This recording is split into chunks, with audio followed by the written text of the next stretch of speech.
여러분, 도장 한 번 찍는 값이 제네시스 한 대 값이라면 믿으시겠어요? 지금 서울 복비가 그렇습니다. 복비 무임승차 이 한마디에 50만 중개사들은 분노하지만 소비자들은 환호하고 있습니다.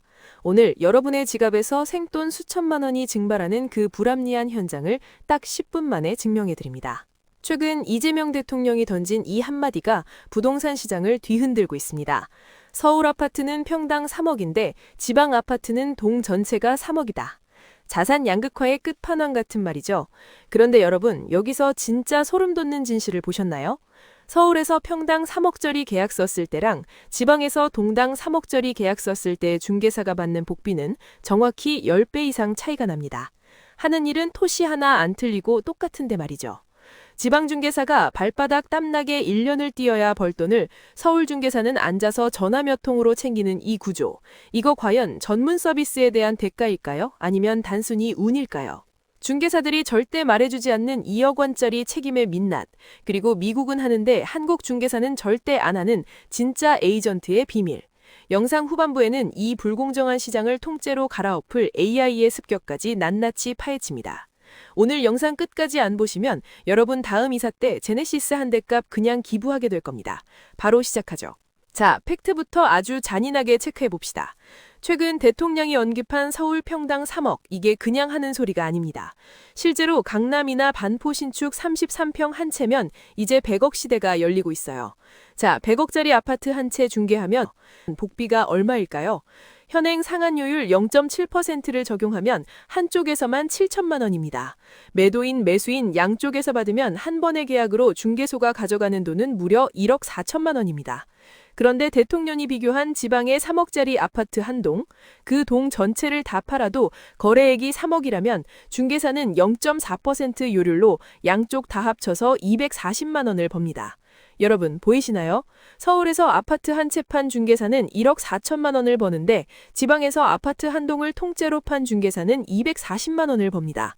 금액 차이가 무려 58배입니다. 노동의 강도가 58배 차이 납니까? 지방 중개사는 3억짜리 하나 팔려고 온 동네를 이잡듯 뒤지는데 서울 중개사는 앉아서 전화 몇 통으로 지방 중개사가 10년 넘게 벌 돈을 단 1시간 만에 가져가는 겁니다. 여기서 우리는 근본적인 질문을 던져야 합니다. 이게 바로 지금의 가액 연동 수수료제가 가진 추악한 모순이에요. 서울 중개사가 지방 중개사보다 등기부 등본을 58배 더 정밀하게 봅니까? 계약서 적는 펜이 금이라도 발려 있나요? 아니요. 하는 일은 100% 똑같습니다. 서류 떼고 집 보여주고 특약사항 적고 도장 찍는 행위는 3억짜리나 100억짜리나 차이가 없습니다. 그런데 왜 우리는 오로지 집값이 비싸다는 이유만으로 수천만 원, 수억 원의 수수료를 당연하게 내야 할까요? 이건 전문 서비스에 대한 대가가 아닙니다. 집값 상승이라는 파도에 중개사가 무임승차해서 소비자들의 자산을 합법적으로 뜯어가는 비율의 폭거입니다. 평당 300만 원 하던 시절의 서비스와 평당 3억이 된 지금의 서비스, 무엇이 달라졌습니까? 오히려 정보는 앱에 다 있고 중개사가 하는 일은 더 줄어들지 않았나요? 다른 전문직을 보세요. 변호사나 세무사는 사건의 난이도와 투입되는 시간, 즉 노동의 가치에 따라 수임을 결정합니다. 100억짜리 상속세 계산이 어려운 이유는 금액 때문이 아니라 그만큼 법리가 복잡하기 때문이죠. 하지만 중개업은 어떻습니까? 부동산 거래라는 정형화된 업무를 수행하면서 오로지 자산가액에 비례해서 수수료를 떼갑니다. 만약 변호사가 당신 재산이 100억이니까 이혼 소송 수수료로 7천만 원 내라고 하면 납득하시겠어요? 아니죠. 그런데 왜 유독 부동산 시장에서만 이 불공정한 비율이 성역처럼 지켜지고 있는 걸까요? 대중들이 분노하는 본질은 바로 이겁니다. 내 집값이 올랐는데 왜 아무것도 안 한 중개사가 그 상승분의 일부를 수수료라는 이름으로 가져가느냐는 겁니다. 중개사분들은 항면합니다. 사고가 나면 우리가 책임이기 때문에 비싼 거다고요. 자, 팩트체크 들어갑니다. 여러분, 계약 썼을 때 받는 공제증서 보셨죠? 개인 중개사 보상 한도가 얼마인가요? 고작 2억 원입니다. 100억짜리 아파트 거래하다 중개 사고 나서 전 재산 날리면 중개사가 보장해주는 건 2억이 끝입니다. 98억은 여러분이 알아서 해야 합니다. 책임의 무게가 수천만 원어치라고 말하기엔 보장 범위가 너무나도 초라하지 않습니까? 이건 보험료치고는 전 세계에서 가장 비싼 보험료입니다. 결국 서비스도 책임도 집값 상승분을 따라가지 못하고 있는데 오직 복비만 귀신같이 따라오고 있습니다.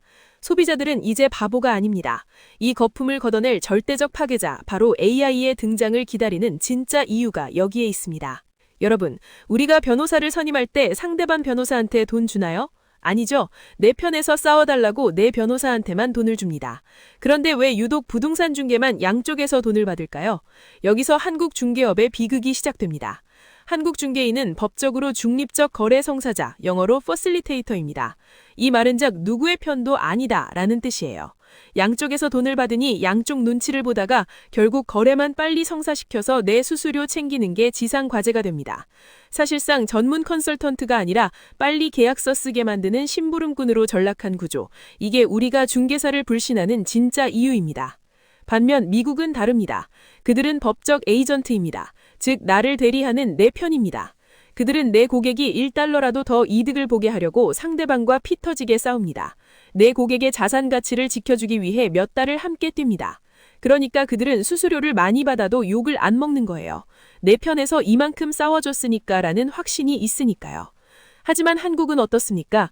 집 10분 보여주고 지금 안 사면 다른 사람이 채간다는 심리 압박이나 하고 있지 않습니까?